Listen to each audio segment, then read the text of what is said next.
Hey, what's going on? INF Jamie here from INFJ.ENTREPRENEUR, and I wanted to start this series where I answer your questions and provide my opinion and my insights on, well, anything you ask me related to being an INFJ, anything related to being an entrepreneur, and just anything in general. I mean, this isn't just about MBTI and being an INFJ. It's about figuring out our life journey, figuring out where we want to go with things.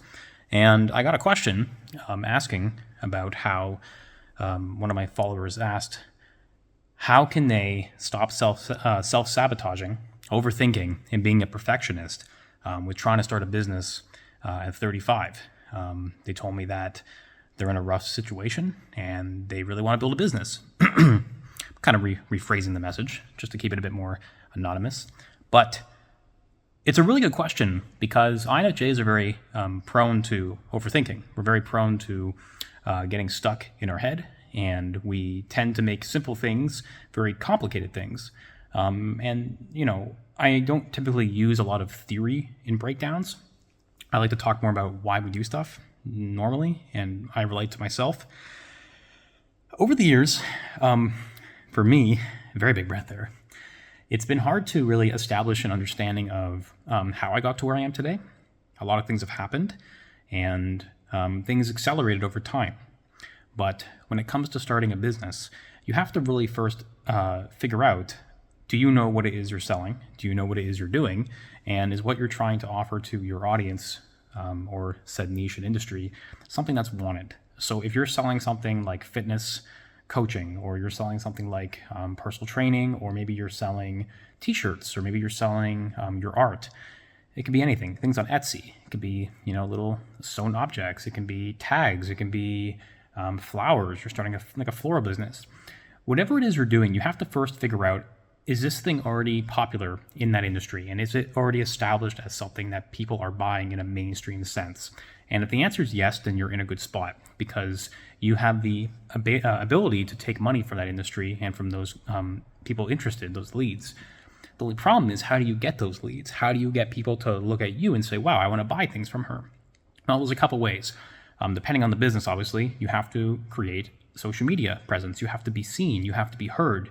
If it's not social media driven, you have to knock on doors. You have to cold call. You have to go to events and, sell yourself to other people in person. And so no matter what it is you're trying to do, there has to be a way for you to be seen and heard from other people around you so that they can be interested, or at least find out if they're interested in what you're selling. And this is really what it is in business. It's the exchange between you and another person. For me, it was very hard to build up my skill set with this because I too was an overthinker. I was a perfectionist, and when I got into very tight situations, I would freeze. And I still do it today, but I've sort of learned some strategies that I could talk about in another video for that, for when I get frozen and get stuck. I like to call it the how do I word it? It's like it's called the you haven't really tried it once yet, so you're kind of making it a big deal when it really isn't. And so it's when you try to do something once, or for the first time you're doing something, you're just like horrible at it and you just can't accept that. So you have to go through it first, get an idea of what it's like, and then that becomes the norm and you can relate to that experience, and then it becomes more real for you the second and third time you do it. And so we tend to get stuck with that, and that's why we overthink and become a perfectionist.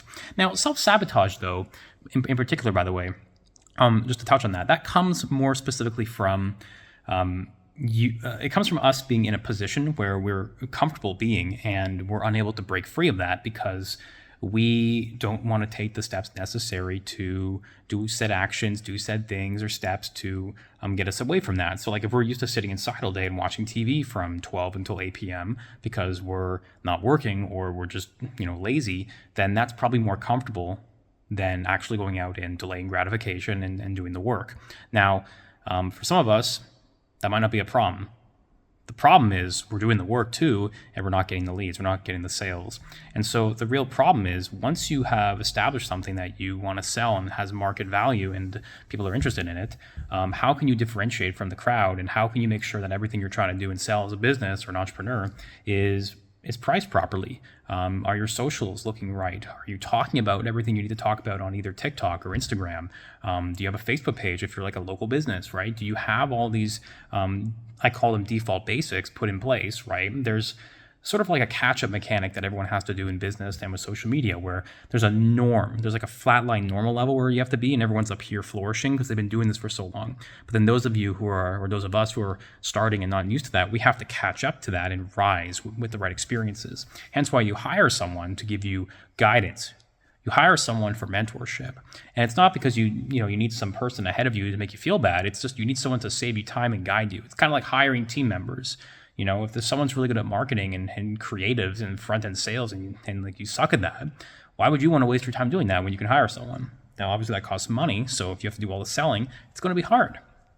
So if we take an example, I can use myself. When I was in fitness coaching and training and stuff like that, I was very bad at lead generation. I would base all my leads off people I met at events, whether it was networking, going to like entrepreneur parties my friends used to host in Toronto, in Canada, or just meeting other fitness people at the gym, talking to folks, and on social media. But over time, I naturally gravitated towards a role where I would actually be doing more back-end things, and I stepped away from personal training. But I got a lot of my clients from referrals. I ended up working my butt off and was very persistent to get people as clients who had money and were in positions where I wanted to be because they wanted to help me too, and they were able to pay for the kind of service I wanted to provide. And so as long as you're confident in what you're selling, and as long as it makes sense as an offer and a service, then you'll be able to make this happen. If you're selling like $20 products that are like physical, it's going to be hard, right? You have stock, you have to sell it. If you're trying to sell coaching, maybe you have 8 spots for clients. You have to create a reason for them to sign up with you. You have to create content that sells the service you're talking about. And if it's something like done for you work, where like you're a designer, you're a social media marketer, you create posts for people, you have to give them a reason and a way for you to show that you save them time and that what you do is actually good work.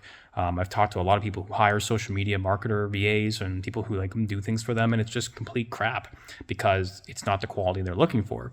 And so depending on what it is you're doing, you have to really, really hone in on your own skills and try your best to be the best at what you do, and know that, and like really sit down and say, am I good at this? And if I'm really good at this, do I believe that? And then you'll be able to reinforce your beliefs with that, and then you can focus on getting clients in the next step. But if you're stuck thinking you're not good, can you spend some time figuring out if you're actually not good at something, and can you accept that and reflect on that and be honest about it and try and improve your skill set? And I think those are really the main things I wanted to talk about here. Perfectionism is just INFJs being stuck in a bubble, and we need to stop thinking about all the outcomes that are going to happen, and we need to step away and just do, no matter what. Even if it hurts, you have to do it. Like, for example, I hate cold calling, and I hate calling customers in our business because it's uncomfortable. It's one of the worst activities I have to do. And I am pushing myself to do that more now. No matter what, I just do it. And I call, and I have like my own little phone personality that I put on that makes me feel comfortable, and I do it.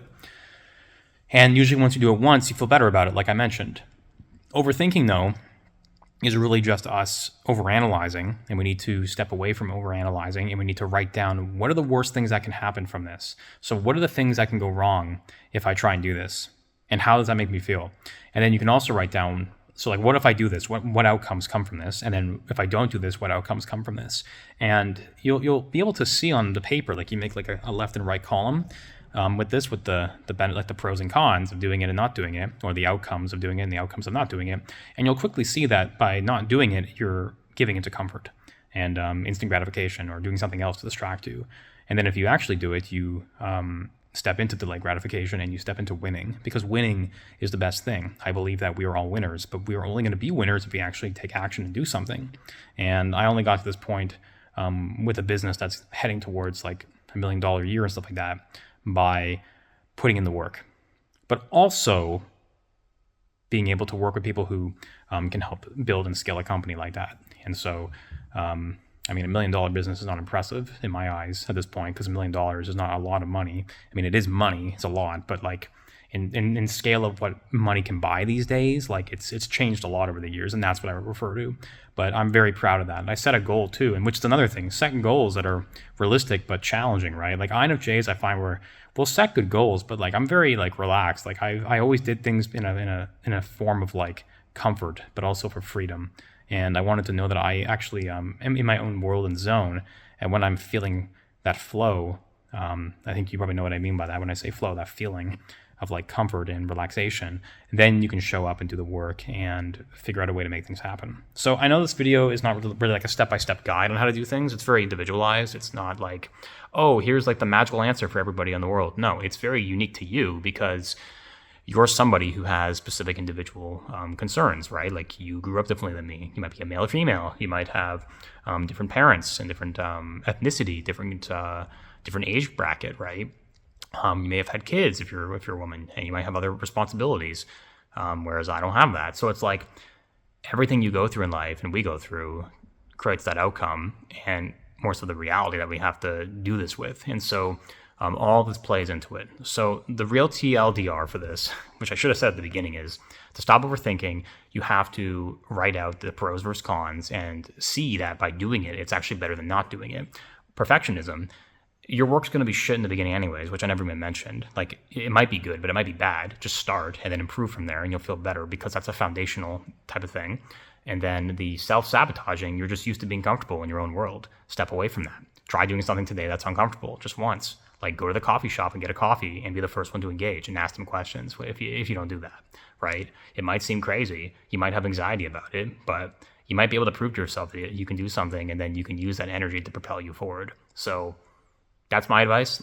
Again, this is Jamie from INFJ.ENTREPRENEUR. And if you want to see more videos, just let me know in the comments. Like, subscribe, share with other fellow INFJs you know. And I'll see you next time. Goodbye.